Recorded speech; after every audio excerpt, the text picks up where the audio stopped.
किसने मेगालोडॉन के साथ फोटो खिंचवाने से मना किया होगा? उसने भी खुद शिकार किया था। अचानक मेगालोडॉन ने हरकत की और भारी व्यक्ति सीधे समुद्र में जा गिरा। यह एक प्रैंक निकला जो उसके दोस्त ने किया था।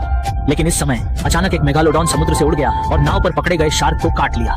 जाहिर है यह अभी एक से बहुत बड़ा है और इसका विशाल शरीर इस विशाल हिरण की तुलना में भी किया जा सकता है। और इसके हलचल के तहत जहाज पर सवार सभी लोग समुद्र में गिर गए, गहरे समुद्र में। इसका मतलब यह नहीं है कि एक मेगालोडॉन तैर रहा है। पकड़े गए एक को छोड़कर एक बड़ा है जो हर कोई इसकी उपस्थिति से डर गया है। सभी शेष लोहे की प्लेट पर चढ़ने के लिए दौड़े। संक्षेप में सांस लेकर उन्होंने अपने मोबाइल उठाए और बचाव के लिए हेलीकॉप्टर को बुलाया। गनीमत रही, शार्क ने चींटी के मांस के कुछ हिस्से को अनदेखा कर दिया जिसने उन्हें बचने में मदद की।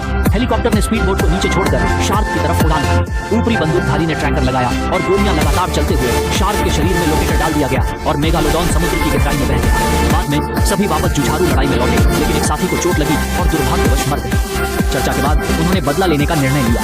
वे हेलीकॉप्टर पर सवार हुए और शार्क को ढूंढने के लिए लोकेटर का पालन करने को तैयार थे। इस बार उन्होंने पर्याप्त तैयारी की और 3 मात्र जेल बम लिए। वह विस्फोटक बेहद शक्तिशाली था और चट्टानों को उड़ाने के लिए तैयार किया गया था। यह पानी में डूबने पर ही विस्फोटित होता है। उन्होंने जल्द ही शार्क का पता लगाया और सभी बम पानी में डाल दिए। कई उग्र विस्फोटों के साथ पानी से एक टूटी हुई देह निकली। फिर हर कोई छोटी नाव में सवार होकर चला गया। उनमें से एक ने पीठ पर कूदकर दांत तोड़ने का इरादा किया, मगर भारी रक्त गंध से अनेक छोटी शार्क आकर्षित हो गई। इस समय टीम के साथी वापस आए और पता चला कि पकड़ी गई शार्क के दांत भेल के थे। इससे वे स्तब्ध रह गए। शार्क निचली सतह पर होना चाहिए था। उसने तत्काल वापसी का आदेश दिया, मगर सभी ने स्पीड बोट शुरू करने पर ध्यान दिया, बिना यह जाने कि उसे नीचे फेंका गया था। वे कितनी बार भी मदद को पुकारते, उन्हें खुशी के करते, उन्हें कुछ नहीं सुनाई दिया।